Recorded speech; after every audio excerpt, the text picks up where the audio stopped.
So I'm filming this later because I filmed a lot of my American Idol montage video rage baiting myself with toxic judges reactions all in one fell swoop. So I'm wearing a different outfit, looking a little different, but I just wanted to introduce part 2 to this video and also remind you that my album, the first 6 tracks are already available on popular streaming sites. My album is called Expose, and it is a coming of age story about a very important time to me in my life and in my formative years as a young adult.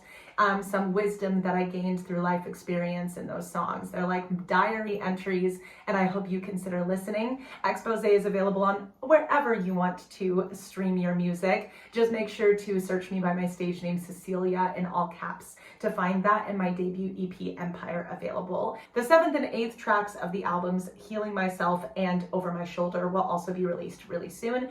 And stay tuned on the channel for the Healing Myself official music video, also coming soon. It is a dream come true for me to be able to have the funds to produce my own music, but a lot of this is self-initiated by me. I don't yet have a significant following, but I'm slowly gaining one over time. Please help me continue to grow that. It means so much to an indie artist when you support their work that they have put so much hard work and dedication into. And without further ado, let's get to part 2 of the American Idol montage reaction video.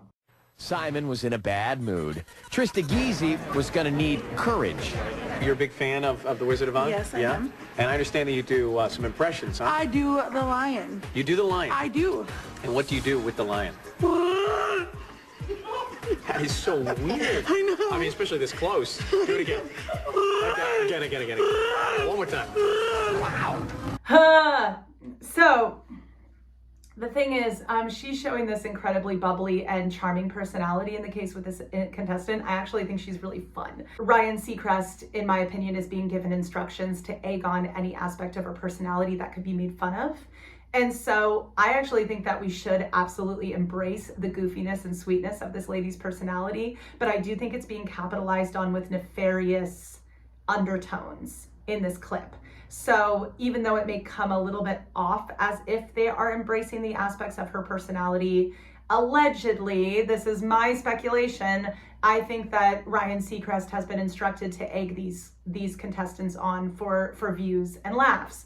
And so I'm a little bit afraid as a theater kid myself. So much of what I do is opera and musical theater in my day-to-day life regionally, and I encounter a lot of theater kids. I sense theater kid energy from her. I teach theater kids. I am so protective over them, and I am so afraid that that beautiful, colorful theater kid energy for her is going to be used for evil. And it kind of feels a little bit like they're capitalizing off of it to make fun of it instead of actually rolling with the punches of this unique, colorful soul. So I'm not excited, once again, about that precursor, that build up to her audition, but let's see what she does. If I were the king of a forest, not queen, not duke, not prince, on my regal robes of the forest would be a satin, not cotton, not chintz.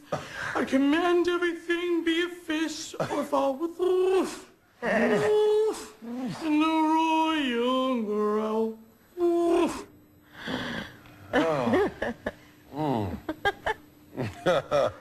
Yeah. Well, Simon Wiped the scowl off. But what am I supposed to say? I'm unique. I am like the most different that has ever been on the show. Like I have something that no one can bring, and I have like range that... It was one of the strangest auditions I've ever heard in my life. That's a yes or no? No. Paula? No. Jewel? No. I snowed Hollywood. Thank you. Me. Do you guys want the poster? Not really. No. Oh God, you guys are cool. I'm gonna wait for the Tin Man. I'm gonna call the Tin Man right now. Out the door, though. Maybe what Trista needed was a vocal teacher, like Steve. What I'm gonna say about this is that one, there's 2 different things that could have happened with this audition. Like obviously there is an element of, oh, that might not have been an appropriate song choice because that clearly comes from like musical theater and classic musical theater at that point, character role.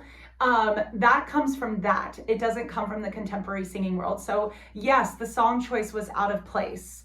And that seems, some people could interpret that as, oh, she's just going on to the show to get attention. And she knows that this might be more of like a 15 minutes of attention, 15 minutes of fame, so to speak, sort of moment, instead of her actually getting onto the show. How could she believe that that was actually going to advance? But I couldn't help but sense a little bit of earnestness in her argument of, I'm unique, I'm distinct, nobody on the show is going to do the same thing as me.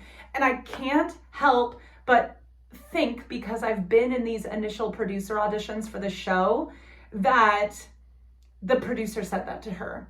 They were like, you're unique, you're distinct. We want you on the show because you bring something that nobody else is going to bring. And that was somehow framed positively for her to set her up to get made fun of by the judges. And then we have Simon Cowell with this very exaggerated facial expression that almost reminds me a little bit of like how some 5, 6, and 7-year-olds that I've worked with on youth productions would act when they don't know how to give constructive feedback to their peers, and they think very literally, and they can't hide what they actually think in their face because they're emotionally immature because they're 5, 6, and 7 years old. Simon, how old are you at this point? 30s at least? Like, you should definitely be able to, even in the face of an audition that you might in your uncensored mind think is funny or comical in some way, you should be able to maintain some sort of decorum. But the thing is, these people, these judges, are validated and told by producers to have exaggerated reactions to what maybe they would actually act like in real life. So this is a caricature of all these people's real personalities. And then in addition to that, we also have this situation of the producers validating. I think they validated her for something that they were actually going to mock her for when she was on the show. If I had a student like this walk into my audition, or walk into an audition situation that I was on the artistic team for, or walk into voice lessons with me, first of all, I would be empowering them to get into an environment that really supports them and brings them up. I'm feeling, because she's such a Wizard of Oz fan, that she is a theater kid. And other theater kids understand this personality where you want to be fun and unique and distinct, and you're going to be colorful, and you're going to show yourself for all you truly are. Like, you're going to be embraced. She's going to be embraced in a community like that. And so spend some time in the communities that are really going to embrace you. And if you want to make it in the contemporary world, you absolutely don't have to put yourself into a box, but we're going to teach you how to put on different genre hats. And we're going to teach how we can take that unique flavor to your voice, to the personality that you want to have, and attach it to something else. Attach it to this other thing that can also show a different facet of your personality. We're going to redirect that energy. We're not going to tell her that she can't have that energy at all, or that she completely has to change every aspect of who she is. When we're training singers in a studio, if you're an instructor that's actually seeing these singers as full people and not just pedagogy practice, then it's not just about the pedagogy, it's about honoring the desired artistry, the desired vibe of the person. Everybody goes in having a vision, having something they want to accomplish out of voice lessons, out of engaging with voice as an art form. We honor that in the studio because that breeds nervous system safety. If I am honoring a singer for the artistry that they envision having for themselves, and I'm validating them for that, within a realistic lens. If I have somebody walk into the studio saying, I want to sound directly like Mariah Carey, I'm going to say, you are never going to sound directly like Mariah Carey because you do not have her vocal folds and you do not have her physiology. But what you can do is you can sing in the same style and genre. You can learn how to maximize the agility and the range of your voice that you already have.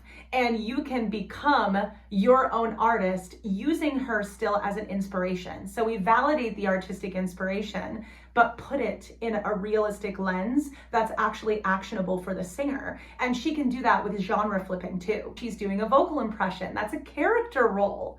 That's playing a character role. If you're in the theater community and you are able to do a Cowardly Lion impression, if that energy is directed in the right place, that's actually highly coveted energy. That means we have somebody who is capable of using massive vocal variety. Vocal variety is, and this is crazy, I'm making this comparison because obviously they're two drastically different people engaging with the art form, but vocal variety is the reason why we love artists like Dimash.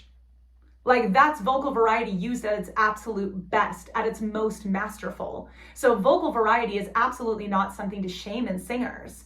But these people come in with a very preconceived notion of what a really good pop contemporary singer sounds like. Yes, she auditioned with the wrong song choice, with the wrong genre for this specific competition, but she was also trying fundamentally to be seen for who she really was.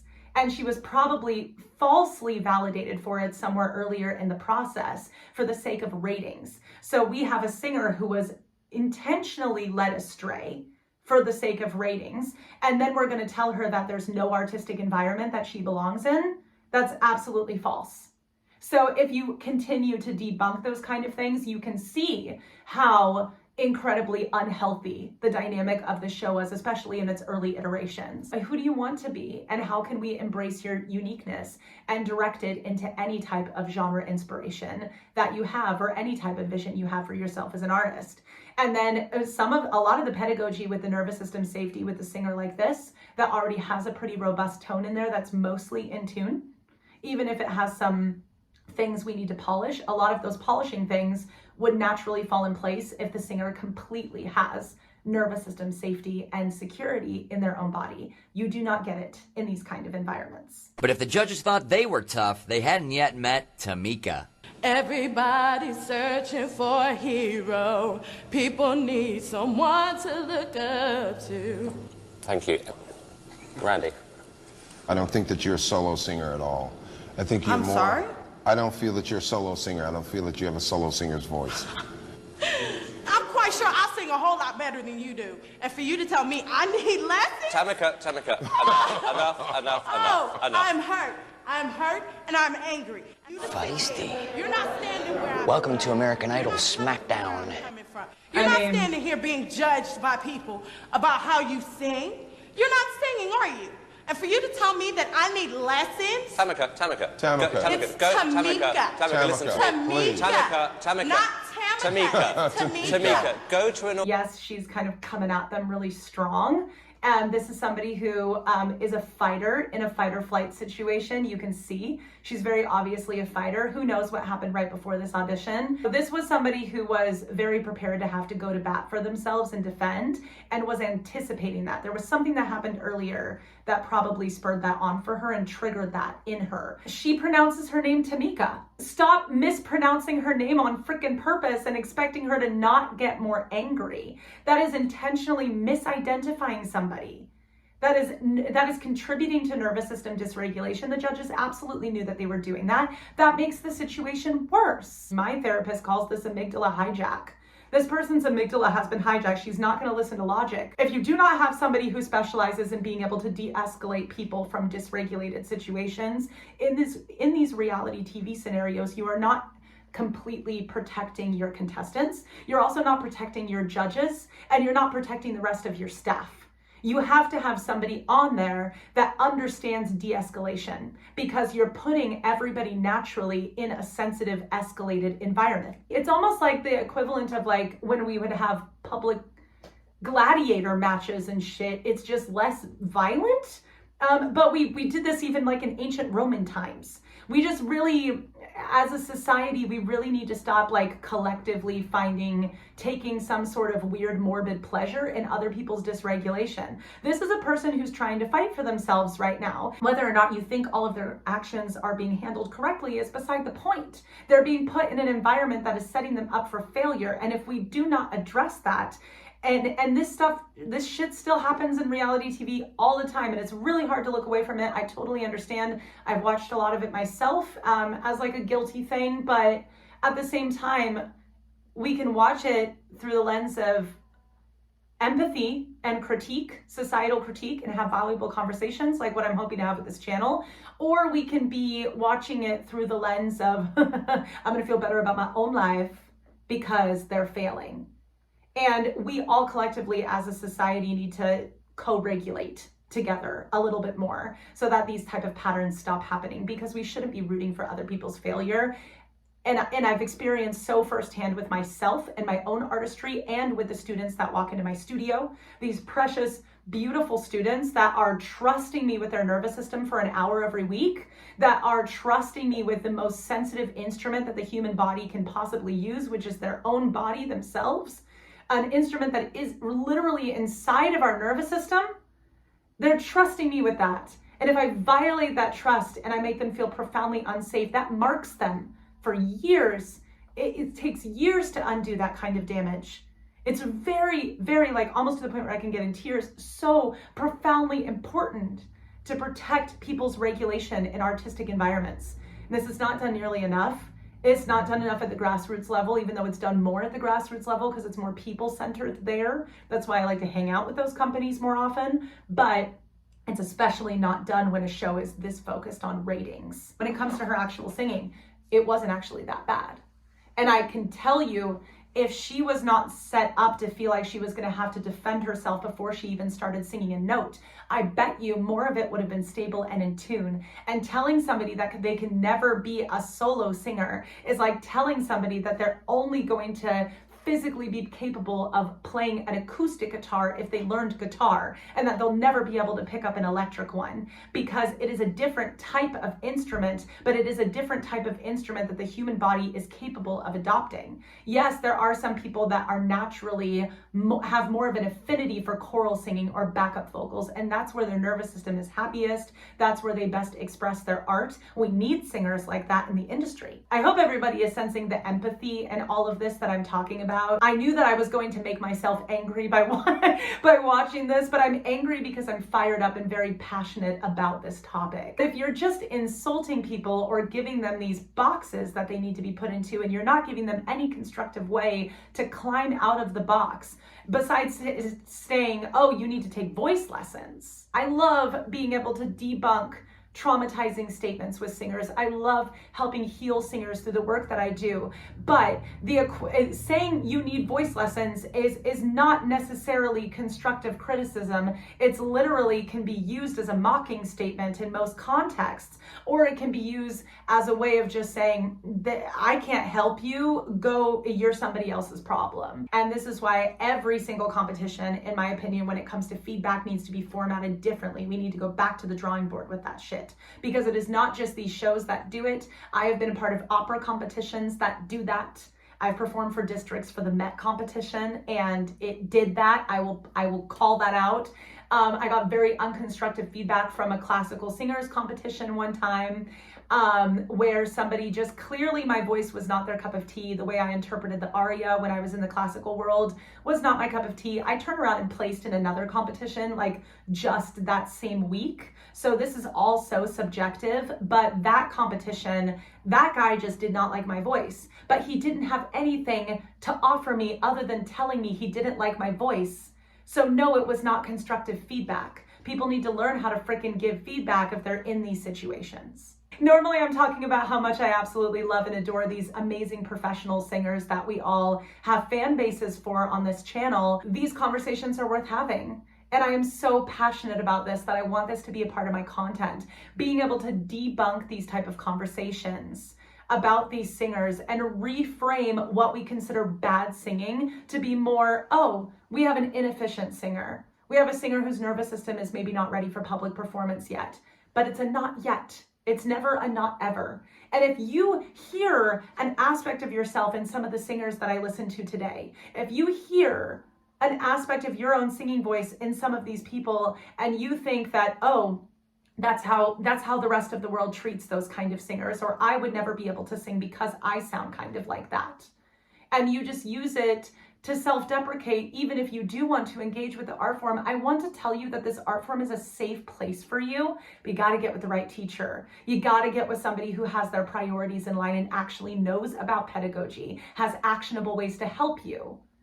And it's more about nervous system regulation and self-empowerment than it is about your instrument being broken. You are not broken, needing to be fixed. So that's what I have for you today. This is going to be a longer one, but I hope you enjoyed it. If you like this type of content, let us know in the comments. If you have positive or neutral additions to the conversation, leave them in the comments. Try to keep it safe, so that everybody on this channel, everyone who engages with this channel, including myself, nervous systems can co-regulate together. Let's create a nice spot of the internet for constructive conversation about the voice, and I will catch you in the next video. Bye.